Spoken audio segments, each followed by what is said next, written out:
Kakapasok lang, heto na, Baybay M. Walang kawala sa matinding patama ni Escudero. Ayan, syempre itong balitang ating matutunghayan ngayon ay nagmula kay Pinas News Portal. At ito po ang inyong lingkod na si BT na magbibigay ng reaksyon at komento dito sa video na ating matutunghayan ngayon. At huwag na natin pagtagalin at sabay-sabay na natin panoorin ang laman ng video na hatid sa atin ni Pinas News Portal at bibigyan natin ng reaksyon ang balitang ito. Pasok!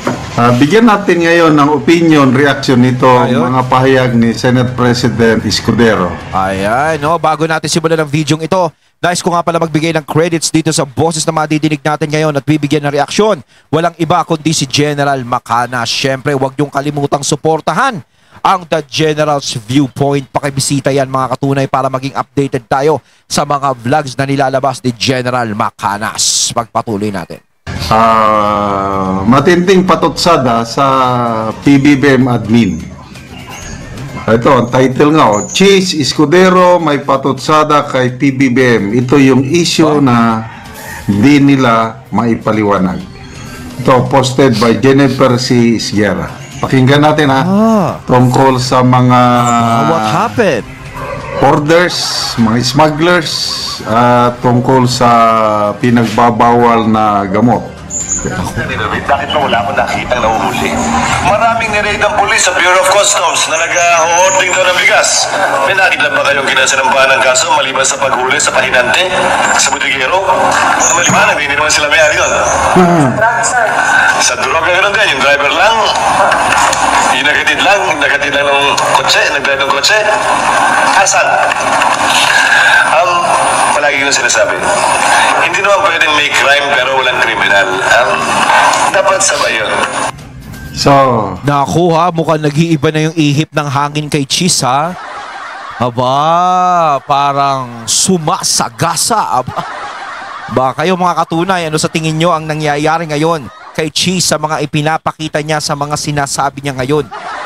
Para siyang merong, alam nyo na, parang merong, ano na ba ito? Sulian na ba ng kandila? Nako ha? Ano ba yan? Ano ba yan? Alam naman natin, sinasabi nga na, na magkadikit sila. Tapos parang biglang nagkakaganito na. Nako. What's happened to the happen? Sa bagay, hindi pa naman kasi na yung napagbobotohan ko sino magiging Senate President. Eh. Diba? Siyempre, isipin ng iba, maaaring, nagpapaano lang yan para, kunwari, ganito, ganyan. Maaaring may magkomento sa kanya ng ganun. Diba? Pero malalaman natin niya kung sakaling siya uli ang maupong Senate President. Doon natin malalaman talaga. No? Pero ngayon, kung ginagawa niya yan, is, diba, nakakagulat at nakakapagsalita siya ng ganyan ngayon. Ay. Ano ba ang nangyayari kay Senate President Escudero? Akala ng marami nung una, sunod-sunuran siya sa Malacanang. Ngayon, mabibigat yung ganyang mga pahayag. Kasi parang hinahanap niya sunod-sunod, mga mahuli ng customs, police, boros pahinanti man lang. Wala ngang nakakasuhan eh. Ayun nga parang kini-question niya lahat ng mga nangyari nun. Yung mga nahuli na ganyan. Parang hinahanap niya nasaan na sila. No? Di ba? I'm sorry baka hindi ko lang namomonitor. Hanggang huli lang, hanggang mga hoarding, smuggling, 2 years ago na sona ng presidente. Yan ang sinabi niya. Smugglers and hoarders, your days are numbered. Ano yung days? Your days are numbered. Years pala? pero hindi ganito kainit yung mga, 'di ba, yung mga banta-banta niya na gano'n na your days are numbered. 'Di ba? Wala naman tayong nadidinig na Sa totoo lang, wala tayong nadidinig na malalaking mga nabubuwag na malaki. Ganito, ganyan. Hindi katulad nung panahon talaga ni PRRD. O sinasabi nila, mga small time lang naman ang mga inaano ni PRRD. 'Di ba? Yun ang sinasabi nila dati. O ngayon pala. 'Di ba? Pero sa totoo lang, sige, yung mga mga small time o sige, mga puser na small na huhuli yan. Sa tingin nyo ba yung mga big time is ganun na lang nila mahuhuli? Syempre hindi. Kung sakasakaling matuntun yun nung panahon ni PRRD, yung mga big time na yun, milyones po ang pinag-uusapan doon. Hindi 100,000, hindi 1,000. Di ba? Sa tingin nyo ba, ganun kabilis susuko doon sa mga pulis dati nung panahon ni PRRD, yung mga yon? Siyempre, hindi. Lalaban at lalaban yun. Di ba? Marami tayong napanood sa balita na ganun, di ba? Malalaking pangalan, politiko, yan, di ba? Mga lumaban, tapos talagang napaslang sila noong mga panahon na yun. Kasi nga syempre hindi naman nila basta-basta isusuko yung kabuhayan nilang yun. Di ba? Nakikita mo naman sa pelikula eh. Di ba? Talagang yung mga big time is talagang lumalaban talaga. Hindi katulad ng mga sa small time. Is pwede silang sumuko na lang ng ganun-ganun. Syempre, unang-una, inuutusan lang din naman sila. Hindi katulad nung talagang mga pinagmumulan. No? Hindi ko naman sinasabi na yun talagang yung mga yun, yung mga na ano nun. No? Pero syempre, iba yung panahon ni PRRD. Talagang nakita natin na kinulusan talaga. Although hinahanap nila yung mga big time, talagang hindi nila makikita yung mga big time. Kasi nung mga panahon na yun, di ba? Nung mga panahon na yun, is talagang napupuksa na kaagad sila eh. Di ba? Diyan pa rin. Bago lang na kaya ba yun? Last week may post nakita ko bagong Customs Commissioner Nepomuceno. Kalimutan ko na yung dati. Ariel Nepomuceno ata. And then another post, yung bagong Customs Commissioner, 6 ata ang sinibak niya ng mga matataas na opisyalis sa Bureau of Customs. Sabi ko, wow, salamat naman. Sana tutuhanan na ito, na linisan ng administrasyong ito ang customs kasi napakahalagang role ng customs. Kumbaga ganun yung ginawa niyang action. Yung collection na unit natin para kasi kung gano'n naman talaga ginawa niya, is maganda kung pinagmumulan talaga ng issue yung mga yun. Di ba? mas madami ang gastos ng gobyerno kaysa yung income. So kung matino ang ating Bureau of Customs, yes, talagang makakolekta ng hustong buwis at naiiwasan yung mga palusot, malaking bagay. Kaya good luck sa ating bagong Customs Commissioner sa kanyang hangarin na linisan ang bureau na ito. So pinalitan pala, may kapalit. Bigas naman. So sa bigas. Ayan, naglipa na ang mga imported rice. Okay. Bumaba ang presyo na ng bigas kasi nga sa dami ng imported rice. Ang kawawa naman ang ating mga local farmers. Ayun lang. Sila ang nabibiktima kasi sabi ng mga traders, kailangan babaan nila yung bili nila ng palay ng farmers para makakumpit sila doon sa mababang presyo ng imported rice. Ayun. Ano na lang ngayon eh, 7 to 12 or 13 pesos. Kumbaga pag sinabayan nila yung presyo nun, may posibilidad yung mga farmers natin maaaring malugi. Pero kung tutusin talaga, sa totoo lang, kahit papaano, di ba? May naramdaman naman ako sa pagbaba ng presyo ng bigas. Kasi yung binibili namin bigas is dati is nasa 56, Naging 51 na lang ata ngayon. Bumaba ng konti. Although yung talagang target na gusto natin sanang mangyari ng mga 30 pesos, 40 pesos, hindi nangyayari. Pero parang nagkaroon ng progreso na bumaba naman ng konti. Diba? Konti lang naman. Sana magawa din nila yon. Kaso nga lang, syempre, sinasabi nga ni General Macanas dito, kawawa yung mga sarili nating farmers dito sa Pinas. Kasi mga imported rice. So, kaya binabagsak dito ng mga mura-mura yun syempre, kailangan sabayan nila yun. O kapag sinabayan nila, paano nila masasabayan yon? Syempre, ang paraan, mas babaan yung kanila. Nako. Paano yan kung bababaan nila yon para makasabay sila? May posibilidad na malugi sila nito. Ang buying price ng palay, ang production cost 13. Ito, lugi ang mga farmers. Ayun lang.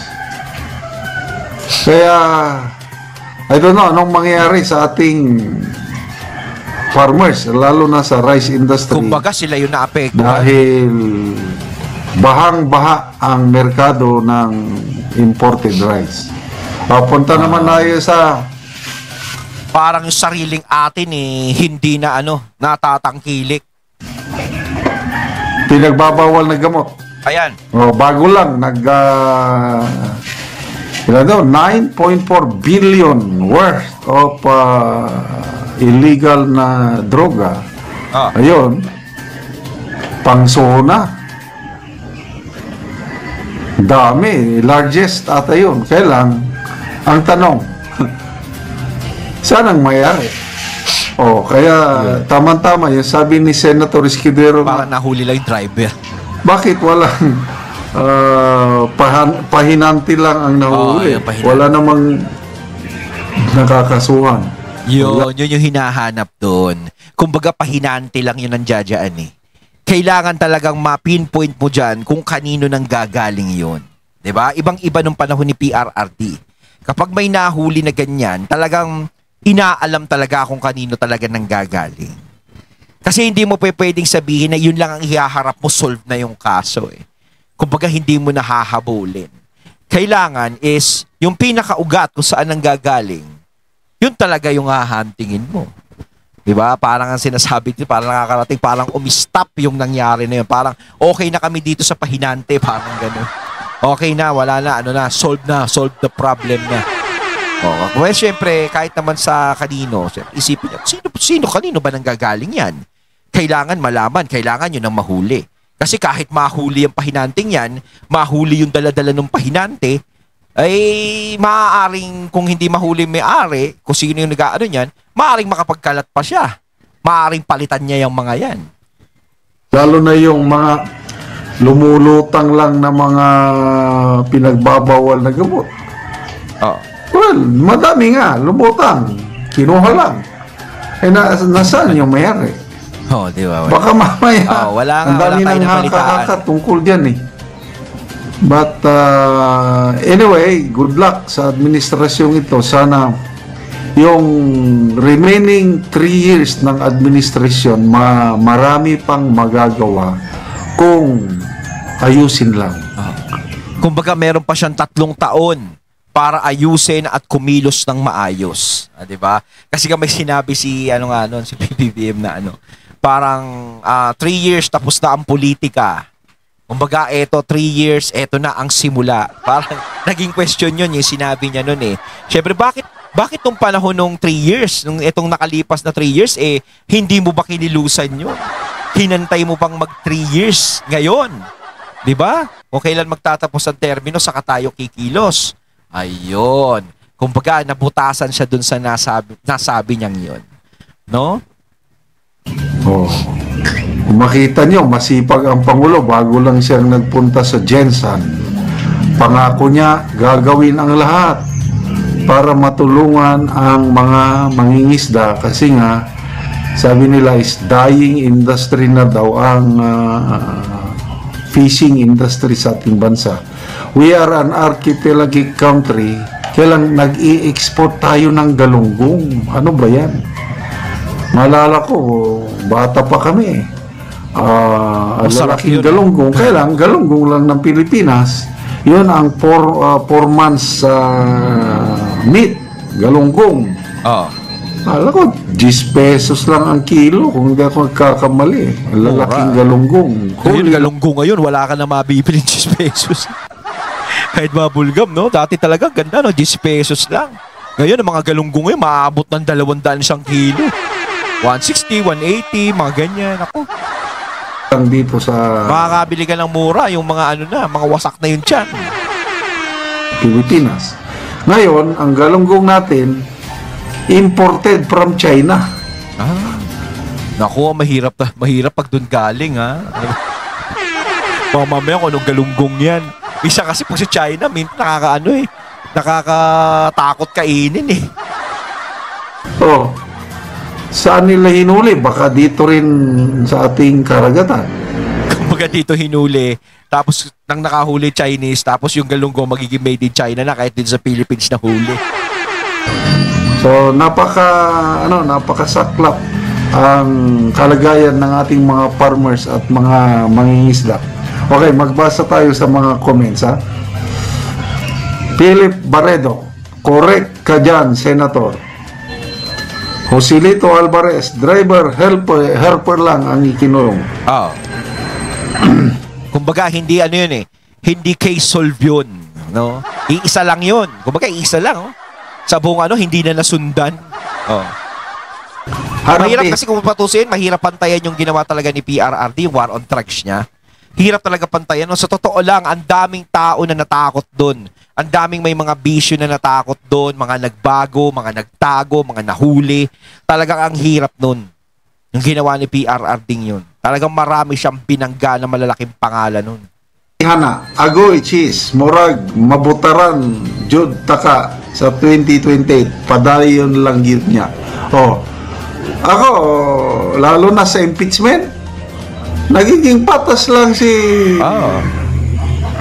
Senator Escudero, kaya tingin ko, siya pa rin ang maging Senate President at dahil sa pagtutulungan ng Escudero Black at Duterte Black, ala na, panalo na tayo sa impeachment. Madidismiss kagad ang impeachment ni Pipitara. Wala na tayo. Ayun, natating natunghayan ng video na nagmula kay Pinas News Portal at syempre natunghayan natin ang boses na yon na binigyan natin ng reaksyon na nagmula kay General Macanas. Kayo mga katunay, anong masasabi niyo tungkol dito? Comment lang po kayo sa comment box. So once again, I'm BT and I'm out. Peace.